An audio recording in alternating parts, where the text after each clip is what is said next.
Hello दोस्तों, आप सभी का स्वागत है मेरे यूट्यूब चैनल में। आज की कहानी है बाजी इश्क की भाग 16।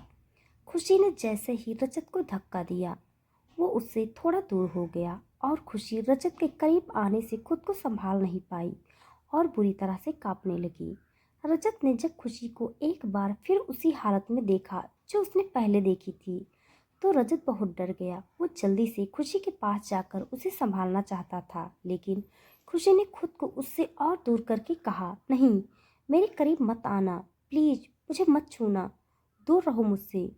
खुशी ये बोलते हुए उठी और कमरे से बाहर जाने लगी, तो रजत फुर्ती से उठा और खुशी की कलाई को पकड़कर उसे रोक लिया। खुशी के शरीर का कंपन रजत अच्छी तरह से महसूस कर गया। खुशी बाहर जाने की कोशिश में थी, लेकिन रजत उसे बाहर नहीं जाने दे सकता था। वो अनजान लोगों के बीच अपना और खुशी का मजाक नहीं बनाना चाहता था, इसीलिए उसने खुशी को अपनी ओर खींच लिया, जिससे खुशी की पीठ रजत के सीने से लग गई। रजत ने खुशी को अपनी भुजाओं के घेरे में लिया और एक हाथ से उसके सिर पर हाथ फेरते हुए प्यार से बोला, रिलैक्स, कुछ नहीं होगा, अपने आप को शांत करो खुशी, रिलैक्स। खुशी अब भी कांप रही थी। एक बहुत बुरी याद, उसका अतीत उसके जेहन में इस कदर उतरा हुआ था कि वो चाह कर भी उसे निकल नहीं पा रही थी। ऐसा नहीं था कि वो कोशिश नहीं कर रही थी, वो अपने आप को शांत करने की लाख कोशिश कर रही थी, लेकिन उस रात को वो सच खुशी कभी नहीं भुला पाई थी और शायद ना ही कभी भुला पाएगी। एक रात की एक एक चीख खुशी को डरा रही थी। उसके साथ की गई जबरदस्ती उसे अंदर तक तोड़ चुकी थी। खुशी रजत के करीब आने से डर रही थी, क्योंकि वो जानती थी कि अब वो कभी ठीक नहीं हो पाएगी। वो एक रात उसकी जिंदगी को तबाह कर चुकी है। इसी कारण खुशी रजत से दूरियां बनाती रही है। इसी कारण वो मुंबई नहीं आना चाहती, लेकिन वो करती भी तो क्या, मना करने के बावजूद उसे आना ही पड़ा। रजत खुशी के भावों को समझ रहा था। वो तो खुशी के अतीत के बारे में सब कुछ जानता था, इसीलिए उसने खुशी पर कोई गुस्सा नहीं किया। जब रजत को लगा कि अब खुशी कुछ स्टेबल हुई है, तो उसने खुशी को छोड़ दिया। खुशी अभी भी वहीं खड़ी थी, तो रजत ने उसको कंधे से अपनी बाजू में लेकर कहा, आओ मेरे साथ। खुशी सिर झुकाए रजत के साथ चली, तो रजत ने उसे बेड पर बिठाते हुए कहा, बैठो। खुशी बेड पर बैठ गई। उसके पैर जमीन पर थे, तो रजत उसके पैरों के पास ही जमीन पर बैठ गया, जिससे खुशी हैरानी से रजत को देखने लगी। रजत ने खुशी का हाथ अपने हाथ में लेकर कहा, मैं तुम्हारे साथ कोई जबरदस्ती नहीं करूंगा खुशी, मैं तुमसे प्यार करता हूँ। मैं जिंदगी भर तुम्हें अपने साथ देखना चाहता हूँ। मुझे तुम्हारी खुशी चाहिए, इसके अलावा मुझे और कुछ भी नहीं चाहिए। खुशी ने सिर झुकाकर कहा, मुझे माफ कर दीजिए, मैं आपके लायक नहीं हूँ। रजत ने खुशी के मुंह पर उंगली रखकर कहा, चुप, कौन किसके लायक है ये मैं अच्छे से जानता हूँ, इसीलिए अपने आप को कोसना बंद करो और सोने की कोशिश करो। चलो सो जाओ। रजत ने खुशी को लिटाया और उसके सिर पर हाथ रखकर कहा, मैं हमेशा तुम्हारे साथ रहूंगा, जिंदगी के साथ भी और जिंदगी के बाद भी। खुशी ने अचानक से कहा, ऐसा क्यों कह रहे हैं आप? रजत हल्के से मुस्कुराकर बोला, मैं तुम्हें हंसाने की कोशिश कर रहा था, लेकिन तुम तो हंसे ही नहीं। खुशी बेमिन से हल्की सी मुस्कुरा दी, तो रजत ने लाइट ऑफ कर दी। लाइट बंद होते ही खुशी ने आंखें बंद कर ली और अपनी मुट्ठियों को कस लिया, ताकि वही डर फिर से उस पर हावी न हो। लेकिन खुशी लाख कोशिशें करती, वो उसे भुला नहीं पाई और उसकी आंखों के किनारों से आंसू बहने लगे। वो रजत को और भी ज्यादा परेशान नहीं करना चाहती थी, इसीलिए अब वो बिना आवाज किए रो रही थी। रजत ने लाइट तो बंद कर दी थी, लेकिन उसकी नींद उससे कोसों दूर थी। उसे एक ऐसे तूफान का आभास हो रहा था जो बहुत जल्द उनकी जिंदगी में आने वाला था, और वो तूफान खुशी को सबसे ज्यादा हर्ट करने वाला था। रजत खुशी से दूर नहीं होना चाहता था, इसीलिए उसे इस आने वाले तूफान से पहली बार डर लगने लगा था। खुशी के आने से पहले रजत की जिंदगी में राजवीर जी के अलावा और कोई नहीं था, इसीलिए उसने सारे काम फ्री और निडर होकर किए थे। लेकिन आज जब वो मुंबई आया है, तो उसे खुशी के होने का और किसी अनहोनी के होने का डर सता रहा था। एक और खुशी को नींद नहीं आ रही थी तो दूसरी ओर रजत को भी नींद नहीं आ रही थी। कमरे की लाइट बंद होने से दोनों एक दूसरे को देख नहीं पा रहे थे, लेकिन सोया कोई भी नहीं था। काफी देर बाद जब रजत को लगा कि खुशी सो गई होगी तो वो धीरे से उठा। रजत के उठते ही खुशी ने जल्दी से अपने आंसुओं को पोंछा और आंखों को बंद करके सोने के लिए नाटक करने लगी। रजत लाइट के स्विच बोर्ड की ओर आया जो खुशी की तरफ ही था। उसने लाइट ऑन की और एक नजर खुशी पर डाली। खुशी को सोया देखा। रजत ने चैन की सांस ली और एक कबर्ड की ओर बढ़ गया। खुशी ने अभी तक आंखों को नहीं खोला था। उसे लगा कि रजत को शायद कुछ चाहिए होगा, इसीलिए वो उधर गया है। रजत ने कबर्ड में से एक पैकेट निकाला और उसे अपनी पॉकेट में रखकर वापस लाइट को बंद करके बालकनी की ओर चला गया। जैसे ही रजत ने लाइट बंद की, खुशी ने अपनी आंखें खोल लिया और अंधेरे में ही रजत को जाते हुए देखने लगी। रजत बालकनी में आकर खड़ा हो गया। आज चांद पूरा था और अपनी रोशनी को फैलाए हुए था। शहर जो दिन भर शोरगुल में भरा रहता है, अब वहाँ बहुत सा सन्नाटा फैला हुआ था। रजत ने कुछ देर तक वहाँ का नज़ारा देखा, फिर अपनी पॉकेट में रखा पैकेट निकाला जो कि सिगरेट का था। उसने एक सिगरेट निकाली और उसे लाइटर से जलाकर अपने मुंह में रख लिया। उसने एक लंबा सा कस खींचा और उसे अपने अंदर समाने लगा। तभी पीछे से खुशी ने कहा, क्या कर रहे हैं आप यहाँ? खुशी की आवाज़ सुनते ही रजत ने हाथों में पकड़ी सिगरेट को जल्दी से नीचे फेंक दिया और जो कस उसने खींचा था वो अंदर ही रखने की कोशिश करने लगा, लेकिन वो उसे अंदर नहीं रख पाया और खांसने लगा। जब रजत को खांसी आई तो खुशी दौड़कर उसके पास आई और उसकी पीठ को सहलाती हुई बोली, क्या कर रहे हैं आप यहाँ? ठंड हो रही है, अंदर चलिए। खुशी ने सिगरेट की बदबू को महसूस तो कर लिया था, लेकिन उसने कुछ कहा नहीं। दोनों ने वापस से अंदर आ गए तो खुशी ने कहा, आपको नींद नहीं आ रही थी तो कुछ काम ही कर लीजिए, मुझे भी नींद आ रही है। क्या मैं कोई बुक पढ़ सकती हूँ? रजत ने मुंह से कुछ नहीं कहा, उसने बस गर्दन हिला दी। तो खुशी ने अपने लिए एक बुक चुनी और पढ़ने बैठ गई। अगले दिन खुशी की आंखें खुली तो उसे याद आया कि उसे पढ़ते पढ़ते ही नींद आ गई थी। खुशी ने अपने आसपास नजर दौड़ाई तो पाया कि वो जो बुक पढ़ रही थी वो उसके साइड टेबल पर रखी थी। खुशी समझ गई कि रजत ने ही रखा होगा। अब खुशी उठी और बाथरूम की ओर बढ़ गई। उसने बेड के दूसरी ओर देखा जहां रजत सोया था। वो जगह खाली थी, यानी रजत तैयार होकर जा चुका था। खुशी ज्यादा हैरान नहीं हुई क्योंकि वो अच्छी तरह से जानती थी कि रजत यहाँ काम करने आया है और वो उसके काम के बीच में कोई अड़चन नहीं लाना चाहती थी, ना ही रजत को डिस्ट्रैक्ट करना चाहती थी। इसीलिए वो अपना दिमाग ज्यादा न लगाते हुए अपने काम करने लगी। रजत एक आधी अधूरी पड़ी बिल्डिंग के 7 फ्लोर पर बैठा था। ब्लैक सूट, ब्लैक जूते और ब्लैक चश्मे में वो किसी हीरो से कम नहीं लग रहा था। उसके आसपास लगभग 10 लड़के खड़े थे। उन्होंने भी फॉर्मल ब्लैक शर्ट और पैंट पहनी थी। सबने अपने हाथों को पीछे करके एक दूसरे से जोड़ रखा था। रजत चेयर पर एक पैर पर दूसरे पैर को रखकर किसी सोच में गुम था। तभी एक लड़का जिसका नाम शनि था, उसने कहा, सर, ये काम तो जैसे पहले था वैसे ही पड़ा हुआ है। आपके जाने के बाद हमने कुछ भी नहीं किया था, आप देख सकते हैं। रजत ने सोच में गुम रहते हुए ही हाँ कहा। तो सनी आगे बोला, अब क्या करना है सर? अब बस आदेश दीजिए। रजत ने कुछ नहीं कहा, वो बस चुपचाप बैठा था। कुछ देर सोचने के बाद वो बोला, हमें गलत रास्ते पर नहीं चलना है, जितना हो सके सीधे रास्ते पर चलना है। बस बहुत हुआ ये मारपीट, गुंडागर्दी, अब और नहीं। सब लड़के एक दूसरे का मुंह ताकने लगे और रजत ने कहा, अब तुम सबका भी तो परिवार है ना? मैं तुम सबके परिवार को कभी किसी मुसीबत में नहीं डालना चाहता हूँ, इसीलिए जितना हो सकेगा हम सब्र से काम करेंगे। सबने हामी भरी तो रजत ने सबको काम समझाते हुए कहा, चलो लग जाओ सब अपने अपने काम पर, और ध्यान से। कोई जोर जबरदस्ती नहीं, कोई गुंडागर्दी नहीं, शरीफ इंसान की तरह काम करना है।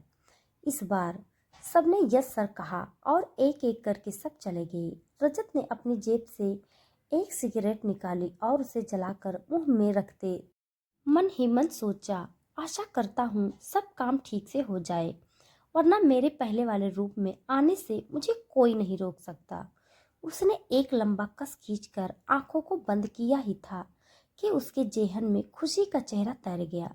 रजत ने अपने हाथ में पकड़ी सिगरेट को देखकर कहा, मैं क्यों डर गया था उस वक्त जब खुशी मेरे सामने थी। मुझे उसे सब कुछ बता देना चाहिए था। अगर उसे किसी और से पता चला तो वो न जाने क्या सोचेगी मेरे बारे में। रजत ने लंबी सांस लेकर कहा, आज ही मैं खुशी को अपने अतीत और अपने काम करने के तरीकों को बता दूंगा, ताकि मुझे उससे कुछ छिपाना न पड़े। खुशी तैयार होकर बाहर आ चुकी थी। कल की तरह ही आज भी यहाँ नौकरों के अलावा कोई नहीं था। तो खुशी ने एक नौकर से यानी रितेश जी के कमरे के बारे में पूछा। नौकर ने इशारा करके उसे बता दिया तो खुशी उनके कमरे की ओर बढ़ गई। खुशी उनके कमरे के बाहर आकर खड़ी हो गई। चूंकि दरवाजा खुला था लेकिन फिर भी उसने नॉक करना ठीक समझा। खुशी ने नॉक करने के लिए हाथ आगे बढ़ाया ही था कि उसे अंदर से रितेश जी की आवाज आई। मुझे तो समझ ही नहीं आ रहा है कि मैं किसे बचाऊं और किसे मरने दूं। मेरे लिए तो रजत भी मेरे बेटे से कम नहीं है, अपने बेटों से भी ज़्यादा अजीज है वो मुझे। लेकिन डरता हूँ मैं उसके काम करने के तरीके से। एक बार जब वो ठान लेता है तो उसे हासिल कर ही लेता है, फिर चाहे उसे किसी भी हद तक जाना पड़े। रितेश जी ने अपनी पत्नी को उदास भाव में कहा, आप चिंता मत कीजिए, मुझे लगता है अब रजत पहले जैसा नहीं रहा है। खुशी के आने से वो बदल गया है। और फिर राजवीर भाई साहब ने भी तो कहा है कि उन्होंने रजत को समझाकर ही भेजा है कि वो गलत तरीके ना अपनाए। रोहिणी जी ने रितेश जी को जवाब दिया। खुशी को उनकी बात छुप कर सुनना अच्छा नहीं लगा तो उसने दरवाजे पर नॉक किया। रितेश जी जो इधर उधर घूम रहे थे उन्होंने खुशी को अंदर आने के लिए कहा। खुशी अंदर आ गई। उसने रितेश जी और रोहिणी जी के पैर छुए तो रोहिणी जी ने मुस्कुराकर उसे आशीर्वाद दिया। खुशी, अंकल आप रजत जी के बारे में बात कर रहे थे ना? माफ कीजिएगा, मैंने आप दोनों की बात सुन ली। आप मुझे बताएंगे कि रजत जी ने क्या किया था, कैसा तरीका अपनाते हैं वो? मुझे समझ नहीं आया। आप मुझे समझ सकते हैं प्लीज। रितेश जी ने रोहिणी जी की ओर देखा तो रोहिणी जी ने खुशी की हथेली को अपने हाथ में लेकर कहा, खुशी बेटा, रजत बहुत अच्छा लड़का है, लेकिन जब उसे गुस्सा आता है तो वो अपना पराया कुछ नहीं देखता, फिर वो एक राक्षस से भी बदतर हो जाता है। खुशी कुछ नहीं बोली तो रोहिणी जी बोली, बेटा तुम कोशिश करना उसको कभी गुस्सा ना आए। अगर ऐसा हुआ तो वो मेरा भरा पूरा परिवार बिखेर देगा। खुशी ने रोहिणी जी को देखकर थोड़ी सहमी हुई सी बोली, आप ऐसा क्यों कह रही हैं? मानती हूँ कि उनको गुस्सा आता है, लेकिन इतना तो नहीं कि वो सब कुछ खत्म ही कर दें। रोहिणी जी, अभी तुमने उसे बहुत कम जाना है बेटी। हमने देखा है उसे लोगों के घर बर्बाद करते हुए, किसी की मांग का सिंदूर तो किसी के बेटे को उससे छीनते हुए। खुशी ने रोहिणी जी के हाथ से अपनी हथेली छुड़ाकर बोली, रजत जी ऐसा तो कभी नहीं कर सकती। वो एक बहुत अच्छे दिल के इंसान है। आप बेवजह उन पर इल्जाम लगा रही हैं। रोहिणी जी ने रितेश जी की ओर देखा तो उन्होंने भी खाली आंखों से खुशी को देखा, लेकिन वे कुछ नहीं बोले। खुशी उठी और वापस अपने कमरे में आ गई। वो इधर उधर चक्कर लगाते हुए सोचने लगी कि क्या ये सब सच था या फिर एक बार फिर से उसे बहकाने की कोशिश की जा रही है। खुशी के दिल और दिमाग में एक बार फिर से जंग छिड़ गई तो उसने टेबल पर रखे फोन को देखा जो रजत उसके लिए रखकर गया था, ताकि उसे कुछ काम हो तो वो उसे फोन कर सके। खुशी ने फोन को ऑन किया। उसने देखा उसमें सिर्फ दो ही नंबर थे, एक रजत नाम से और दूसरा दादाजी के नाम से। खुशी ने कुछ सोचा और दादाजी को फोन मिला दिया। एक रिंग जाते ही सामने से फोन पिक कर लिया गया तो सामने उसे दादाजी दिखाई दिए। दादाजी को देखकर खुशी मुस्कुरा दी और नमस्ते करके बोली, आप ठीक हैं? दादाजी ने भी मुस्कुराकर कहा, मैं बिल्कुल ठीक हूँ, तुम बताओ क्या कर रही हो? खुशी ने कुछ देर दादाजी से बात की और जो उसने पूछने के लिए फ़ोन किया था वो उसने पूछा ही नहीं और फ़ोन रख दिया। अब खुशी के दिलो दिमाग में फिर से एक जंग छिड़ गई, इसीलिए उसने सोचा कि अब जब रात में रजत आएगा तभी उससे पूछ लेगी। सारे दिन खुशी ने रजत के इंतजार में अपने आप को बिजी रखा और रात में उसके आने का इंतजार करने लगी। रात के लगभग 2 बज चुके थे, लेकिन रजत घर नहीं आया। खुशी उसके इंतजार में सोफे पर बैठी बैठी ही सो गई। उसका लाया हुआ खाना भी जैसे कि तैसे रखा रह गया, जो कि वो ये सोच कर लाई थी कि जब रजत आएगा तो दोनों साथ मिलकर खाएंगे। लेकिन ना तो रजत आया और ना ही खुशी ने खाना खाया। सुबह जब खुशी की आंखें खुली तो उसने रजत को नहीं पाया। तो उसने फ़ोन को देखा, जिस पर ना तो कोई मैसेज था और ना ही कोई फ़ोन था। खुशी ने फ़ोन को देखा और बाथरूम की ओर बढ़ गई। एक दिन और ऐसे ही बीत गया। खुशी रजत को फ़ोन करती रही सारे दिन, लेकिन रजत ने ना तो फ़ोन पिक किया और ना ही वापस फ़ोन किया। अगले दिन सुबह ही खुशी ने दादाजी यानी राजवीर को फ़ोन लगा दिया। सामने से जैसे ही फ़ोन पिक हुआ, खुशी के आंसू गिरने लगे। वो कुछ बोल ही नहीं पाई तो राजवीर जी समझ गए कि रजत ने कुछ ना कुछ तो ऐसा किया है जो खुशी को बुरा लगा है। राजवीर ने खुशी को चुप कराया और उससे पूछा कि क्या हुआ। खुशी ने अपने आप को संभाला और कहा, वो 2 दिन से घर नहीं आए हैं। खुशी की बात सुनकर राजवीर जी कुछ देर तक चुप रहे, फिर बोले, खुशी बेटा, आज शाम तक रजत तुम्हारे पास आ जाएगा। मैं फ़ोन करता हूँ उसे, तुम चिंता मत करना। खुशी ने हाँ कहा और फ़ोन रखकर अपने ही कमरे में इधर उधर टहलने लगी। कुछ देर बाद अनु ने खुशी के कमरे में कदम रखा। किसी के आने की आहट से खुशी जहाँ थी वहीं रुककर देखने लगी। अनु अपने चेहरे पर कुटिल मुस्कान बिखेरते हुए खुशी की ओर बढ़ने लगी। अनु जैसे जैसे खुशी के करीब आ रही थी, खुशी के दिल की धड़कन बढ़ रही थी, क्योंकि वो जानती थी कि अनु जरूर कोई बुरी खबर ला रही थी या फिर वो कुछ ऐसा बताने आ रही थी जो उसे बहुत तकलीफ देने वाला था। अनु खुशी के ठीक करीब आकर बोली, कैसी हो मिसेस सिंघानिया। खुशी कुछ नहीं बोली तो अनु आगे बोली, वैसे मिसेस सिंघानिया, मिस्टर सिंघानिया कहाँ हैं? आप उन्हें बुला देंगी? मुझे कुछ जरूरी बात करनी है उनसे। खुशी ने अनु को थोड़ी सख्त होकर कहा, वो नहीं है यहाँ। अनु ने अपने मुंह पर हाथ रखकर कहा, ओह, रजत तुम्हें अकेले छोड़कर चला गया। सो सैड ना मिसेस सिंघानिया। रजत आपको यहाँ अनजान घर में अनजान लोगों के साथ अकेले छोड़कर चला गया। खुशी, वो काम से गए हैं और यहाँ काम करने ही आए हैं, मुझे घुमाने नहीं।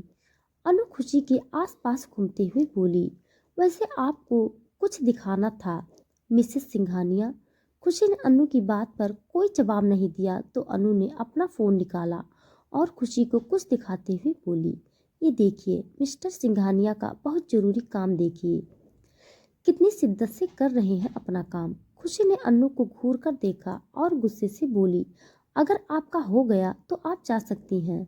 मुझे मेरे पति पर पूरा भरोसा है, कोई भी आकर मुझे ऐसे कुछ भी दिखाएगा और मैं मान जाऊंगी।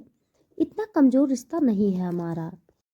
अनु ने फोन को बंद करके कहा, ठीक है, मेरा तो फर्ज था आपको बताने का। मुझे लगा आप ये सब नहीं जानती होंगी, लेकिन मैं तो गलत थी। खैर, ध्यान रखिएगा मिसेस सिंघानिया। अनु ने जाते हुए ये सब कहा और चली गई। अनु के जाते ही खुशी बेड पर बैठ गई, मानो उसके अंदर कुछ टूट गया हो। खुशी ने अपनी आंखों को बंद किया तो उसकी आंखों के सामने अनु की दिखाई हुई वो फोटो दिखी, जिसमें रजत एक लड़की के साथ किसी रेस्टोरेंट में बैठा था। खुशी ने आंखें खोली और खुद से बोली, नहीं, मैं कुछ भी नहीं सोच सकती, ये सब दिखावा भी हो सकता है। एक बार फिर खुशी ने आंखों को बंद किया तो उसकी आंखों में अनु की दिखाई हुई दूसरी फोटो आई, जिसमें रजत उसी लड़की के साथ एक कमरे में था, जिसमें रजत की पीठ दिखाई दे रही थी, जिस पर उसने शर्ट भी नहीं पहनी थी। लड़की ने रजत की पीठ पर हाथ रखा हुआ था। अब खुशी का दिमाग चकरा गया। वो उठी और बाहर आ गई। खुशी अपने आप को शांत करना चाहती थी, इसीलिए वो एकांत में न रहकर लोगों के बीच रहना चाहती थी। बाहर रितेश जी और रोहिणी जी दोनों ही बैठे बात कर रहे थे तो खुशी मुस्कुराकर उनकी ओर बढ़ने लगी। तभी घर के मेन दरवाजे से आदमी भागता हुआ अंदर आया। उसकी शर्ट पर और सिर पर खून लगा था। वो रितेश जी की ओर बढ़ रहा था। खुशी ने जब आदमी को देखा तो उसके कदम वहीं रुक गए। आदमी रितेश जी के कदमों में आकर गिर गया और रोते हुए बोला, मुझे बचा लो मालिक, वो मुझे मार देगा, प्लीज मुझे बचा लो। अनजान आदमी को घर में ऐसी अवस्था में देखकर सभी नौकर वहां आकर खड़े हो गए। रितेश और रोहिणी जी भी अपनी जगह से उठ गए। रितेश जी ने आदमी को उठाते हुए कहा, कौन हो भाई और कौन मार देगा तुम्हें? आदमी कुछ बोल पाता उससे पहले ही शालिनी आते हुए बोली, रमेश, तुम यहाँ क्या कर रहे हो और ये क्या हालत बना रखी है तुमने? आदमी, जिसका नाम रमेश था, वो उठा और शालिनी की ओर दौड़ते हुए बोला, छोटी मालकिन, वो रजत साहब, वो बहुत गुस्से में हैं। उनको सब पता चल गया है और वो मुझे मारना चाहते हैं। प्लीज मुझे बचा लीजिए, वो मुझे मार देंगे, मुझे बचा लीजिए। मेरे बच्चे अनाथ हो जाएंगे मालकिन। रमेश की बात सुनकर शालिनी ने रितेश जी की ओर देखकर कहा, जगदीश कहाँ है? वो अपने कमरे में तो नहीं है? शालिनी के चेहरे पर परेशान देख रितेश जी और रोहिणी जी परेशान हो गए। शालिनी खुशी के पास गुस्से से बढ़ी तो खुशी ने शालिनी के गुस्से को देखकर 2 कदम पीछे कर लिए, क्योंकि खुशी नहीं जानती थी कि शालिनी उसकी ओर क्यों बढ़ रही थी। खुशी कुछ समझ पाती उससे पहले ही शालिनी उसके पास आई और उसकी बाजू को पकड़कर बोली, अपने पति को रोक लेना लड़की। अगर मेरे पति को कुछ हुआ तो मैं भूल जाऊंगी कि तुम लोग हमारे कुछ लगते भी हो। खुशी शालिनी के गुस्से को देखकर अंदर तक कांप गई, लेकिन उसे तो अभी बहुत कुछ देखना था। खुशी कुछ कह पाती कि जगदीश अंदर से आते हुए बोला, क्या हो रहा है यहाँ? इतना शोर क्यों है? शालिनी ने खुशी को छोड़ दिया और जगदीश के पास जाकर बोली, आप ठीक है ना? जगदीश ने एक नज़र सबको देखा, फिर बोला, मुझे क्या होना था? शालिनी ने धीरे से कहा, रजत को सब पता चल चुका है, इसीलिए। जगदीश ने जब शालिनी की बात सुनी तो वो भी परेशान हो गया। तभी उसकी नज़र खुशी पर पड़ी, जो बहुत डरी हुई दिखाई पड़ी। जगदीश ने एक बड़ी सी कुटिल मुस्कान बिखेरते हुए कहा, रानी तो अभी भी हमारे पास ही है। शालू। शालिनी ने जगदीश की नज़र का पीछा किया तो वो जगदीश की बात समझ गई। जगदीश ने खुशी की ओर कदम बढ़ाए और उधर से रजत हाथ में गन लिए दरवाजे पर आ चुका था। खुशी ने एक नज़र अपनी ओर बढ़ाते हुए जगदीश को देखा और अपनी नज़र घुमाकर अंदर आते हुए रजत को देखा। रजत को देख खुशी पलक झपकाना ही भूल गई, क्योंकि इस रजत को वो पहली बार ही देख रही थी। सफ़ेद शर्ट पर लगे खून के दाग साफ बतला रहे थे कि रजत किसी से मार पीट करके आया है, और उसके हाथ में पकड़ी गन बता रही थी कि उसके सिर पर खून सवार है। खुशी का तो दिल मानो टूट कर ही बिखर गया हो। उसे रजत का इतना रौद्र रूप नहीं देखना था जो उसने आज देख लिया था। खुशी के अंदर मानो कोई मर ही गया है। उसने अपने आप को खड़ा रहने के लिए पास खड़ी टेबल पर हाथ रख लिया और जबरदस्ती खड़ी रही। रजत जब अंदर तक आ चुका था तब तक जगदीश भी खुशी के पास पहुंच गया। उसने खुशी की बाजू को पकड़ लिया। खुशी ने जगदीश को देखा, जो उसे धुंधला सा दिखने लगा था। जगदीश ने रजत की ओर देखकर कहा, अगर अपनी बीवी की सलामती चाहते हो तो गन फेंक दो रजत। एक बार फिर से वही सब मत करो जिसकी सजा तुम भुगत चुके हो। रजत ने जगदीश को घूर कर देखा और अचानक से उसके पैर पर लगी गोली चला दी। गोली चलने की आवाज से घर के बाकी लोग भी बाहर आ गए। जगदीश ने खुशी को छोड़ दिया। वो जमीन पर गिर गया और जोर जोर से कहारने लगा। खुशी ने जब उसके पैर से खून निकलता देखा तो उसने अपने मुंह पर हाथ रख लिया और उसकी आंखों से बेहिसाब आंसू निकलने लगे। उसने रजत की ओर देखा, जिसके चेहरे पर बिल्कुल भी शिकन नहीं था। अब रजत ने गन को रमेश पर तान दी और उसे चलाने के लिए अपनी उंगली को ट्रिगर पर रखा। वो गोली चलाने वाला ही था कि किसी ने उसकी हाथ को दूसरी ओर घुमा दिया, जिससे गोली दीवार पर जाकर लगी। रजत गुस्से में तो था ही। उसने मुंह घुमाकर देखा तो खुशी उसके सामने आंसुओं से भरी लाल आंखें लिए खड़ी थी। जिन आंखों में रजत को मासूमियत और भोलापन दिखता था, आज वहां नफरत बेहिसाब दिखाई दे रही थी। खुशी ने रजत के गाल पर एक जोरदार थप्पड़ लगा दिया, जिसे देखकर पूरा कपूर खानदान सुन्न हो गया। रजत कुछ कहने को हुआ ही था कि खुशी ने उसे उंगली दिखाते हुए कुछ कहना चाहा, लेकिन वो कुछ नहीं बोली। वो बोलना चाहती थी लेकिन शब्द नहीं निकल पाए। खुशी ने लंबी सांस ली और बोली, छी। खुशी को ऐसे देखकर रजत का सारा गुस्सा गायब हो गया। उसके हाथ में पकड़ी गन नीचे गिर गई। उसका चेहरा लाल हो गया। वो खुशी को समझाने के इरादे से आगे बढ़ा, लेकिन खुशी ने उसे बीच में ही रोक दिया और बोली, डोंट टच मी। तुम खूनी, दरिंदे, झूठे, मक्कार, शर्म आ रही है मुझे तुम्हें अपना पति कहते हुए। छी। खुशी ने एक एक शब्द को बड़ी मुश्किल से कहा। वो वहां से जाना चाहती थी, लेकिन रजत ने उसकी कलाई को पकड़कर कहा, खुशी, मेरी बात तो सुनो। खुशी ने रजत का हाथ छटक कर कहा, अब कहने सुनने के लिए कुछ नहीं बचा रजत। अपनी आंखों से देख लिया है। जो तुम हो वो दिखाना ही नहीं चाहते, और जो तुम नहीं हो वो बनना चाह रहे थे। खुशी ने ये कहकर 2 कदम बढ़ाए ही थे कि रमेश, जो मौके की तलाश में था, वो उठा और वहां से भाग गया। खुशी जगदीश के पास आई और उसकी पत्नी शालिनी से बोली, जल्दी से एम्बुलेंस बुलाइए या फिर आप भी इनके मरने के लिए इंतजार में खड़ी रहे। खुशी की बात सुनकर शालिनी भी हड़बड़ा गई, क्योंकि रजत जिसको सब अच्छे से जानते थे, जो लड़की रजत को थप्पड़ मार सकती थी, वो कुछ भी कर सकती थी। ऐसा सोचकर ही शालिनी घबरा गई। लेकिन वो ये नहीं जानती थी कि रजत और खुशी दोनों एक दूसरे से बेहद मोहब्बत करते थे। कभी जाहिर नहीं की, वो अलग बात थी, लेकिन दोनों के दिलों में एक दूसरे के लिए जो बेहिसाब मोहब्बत थी, वो उनको एक दूसरे के सामने झुकने पर मजबूर कर देती थी। इसी कारण रजत ने खुशी पर जरा सा गुस्सा नहीं किया। इसके उलट ये पहली बार था जब रजत बेहद गुस्से में होने के बाद भी किसी को मान नहीं पाया था। शालिनी ने हड़बड़ी में फोन किया। इधर जगदीश के पैर से खून लगातार बह रहा था और वो बेहोशी की हालत में दिखाई पड़ रहा था। रोहिणी जी का रो रो कर बुरा हाल हो रहा था, लेकिन उनकी ओर किसी का ध्यान ही नहीं गया। अपने बेटे को ऐसे लूहलुहान देखकर रोहिणी जी की हालत मरने जैसी हो गई थी। खुशी ने उन्हें संभाला और सोफे पर बिठा दिया। तभी एम्बुलेंस आ गई और शालिनी जगदीश को लेकर हॉस्पिटल चली गई। रितेश जी और बाकी घर वालों में से कोई नहीं गया। खुशी ने रोहिणी जी को पानी पिलाकर कहा, आपके बेटे को कुछ नहीं होगा आंटी जी, भगवान पर भरोसा रखिए।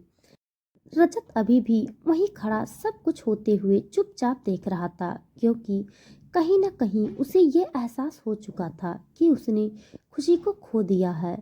क्योंकि जैसा व्यवहार वो सबके साथ कर रही थी, उसे रजत अच्छी तरह से समझ रहा था। वो अपने अंदर भरे गुस्से को बाहर नहीं निकालना चाहती थी, इसीलिए वो शांत होकर सबको संभाल रही थी। जब सब कुछ संभल गया तो खुशी अपने कमरे में आ गई। रजत भी धीरे धीरे अपने रूम की ओर बढ़ गया, लेकिन जैसे जैसे वो अपने कदम आगे बढ़ा रहा था, वैसे वैसे उसका दिल बैठा जा रहा था और उसे एक अनजान सी अनहोनी का एहसास हो रहा था। रजत ने जैसे ही कमरे में कदम रखा, वो खुशी को देखकर हैरान रह गया। तो दोस्तों, आज के लिए बस इतना। इसके आगे का भाग जानने के लिए आप हमारे साथ बने रहिए। हमारी कहानी आपको कैसी लग रही है कमेंट बॉक्स में ज़रूर बताइएगा। तब तक के लिए धन्यवाद।